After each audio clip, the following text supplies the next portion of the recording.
This morning, I'm thrilled to announce that we have reached a breakthrough trade deal with the United Kingdom.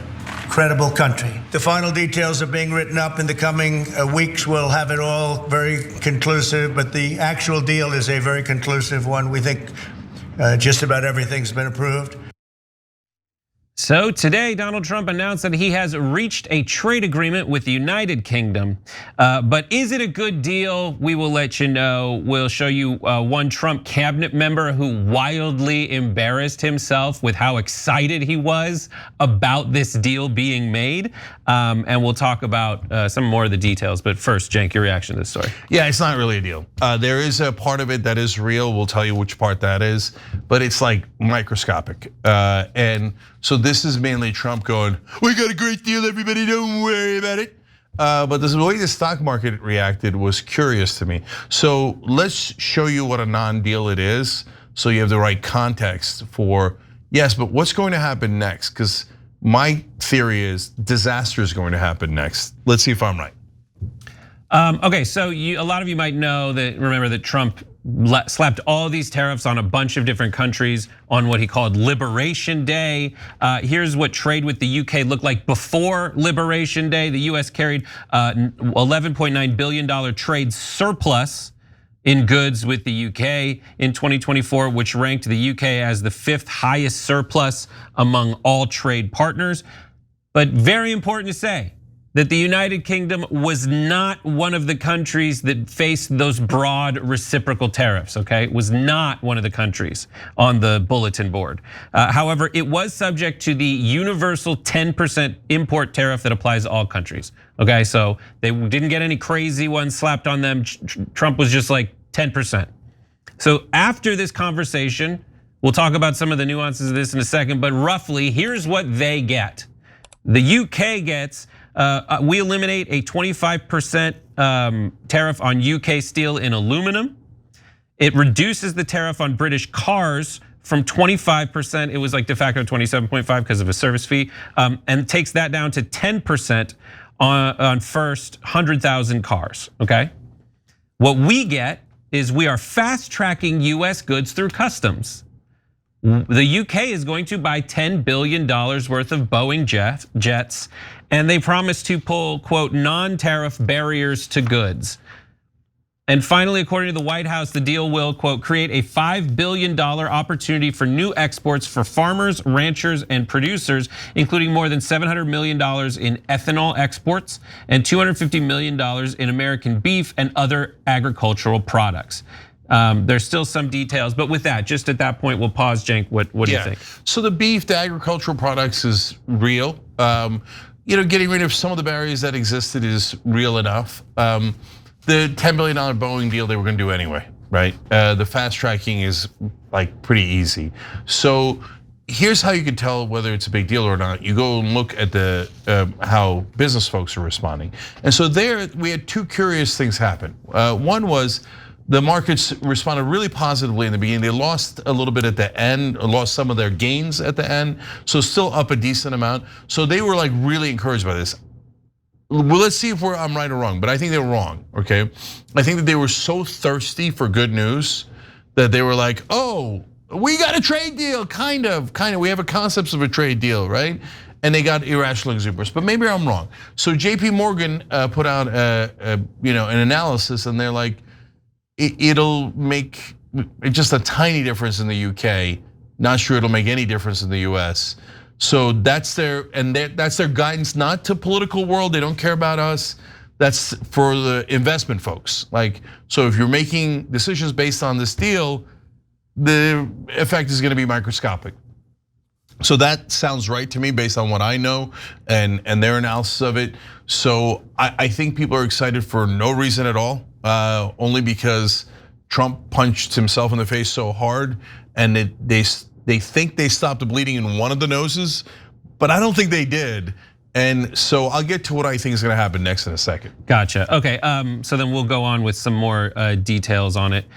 It seems that every day since Trump's second term began, at least one cabinet member has utterly debased themselves in front of the cameras. And in an attempt to essentially spin the effectiveness of Donald Trump and tout how awesome he was and basically say, please, please don't fire me, Commerce Secretary Howard Lutnick said this on purpose in front of everyone. This was the president's deal, and people think, oh, that's not the way it works. If you got to sit next to him, I have the best deal maker to my left. And if you don't think that we take advantage of him calling the prime minister and getting that deal done, you don't understand who's the president of the United States. So he's the closer. He gets deals done that we could never get done because he understands business, he understands deals. And that's why we're here today. And this is a perfect example of why Donald Trump produced Liberation Day.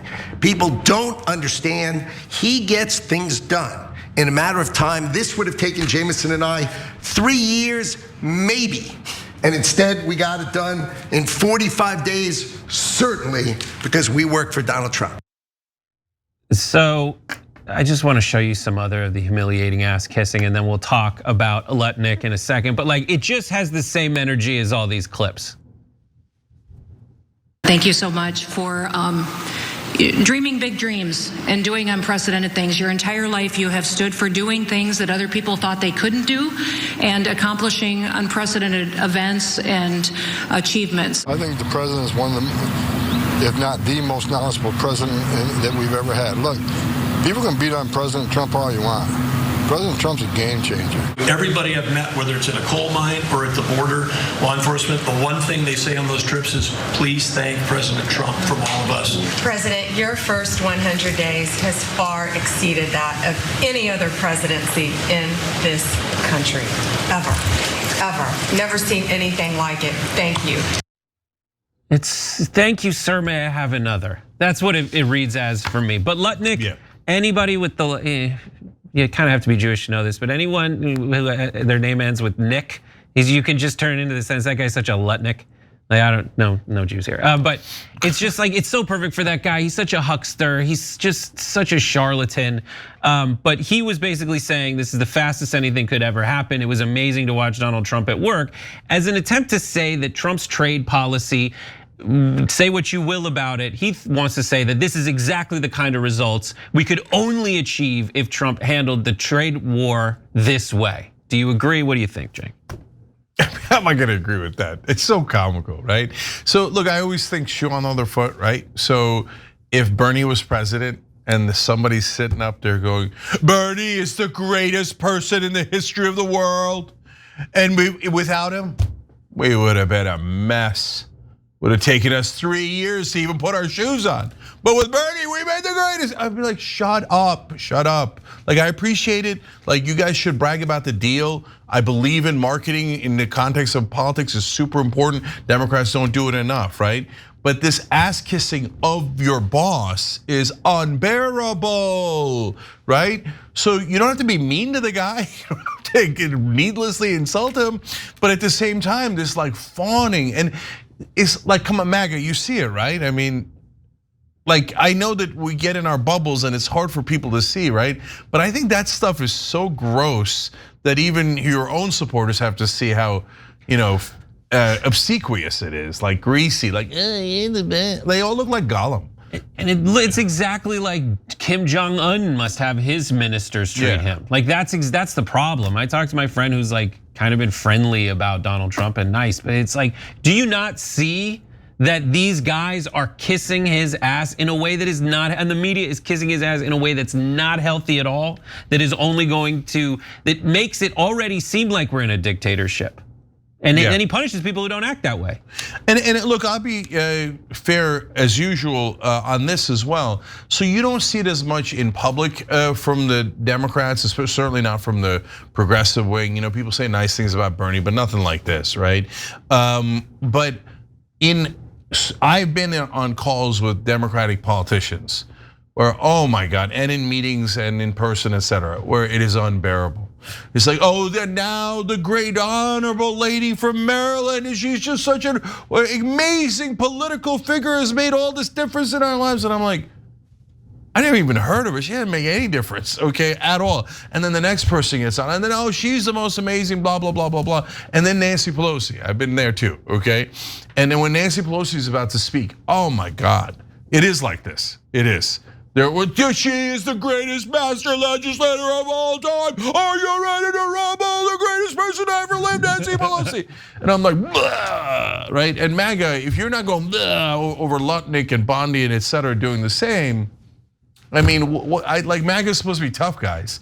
You really want to be known as ass kissers? I mean, up to you guys. So on the trade policy itself, here's what's frustrating for me is like he went out there and was like, I am gonna they want to spin it as Donald Trump shook up the world and was like, all right, come and play.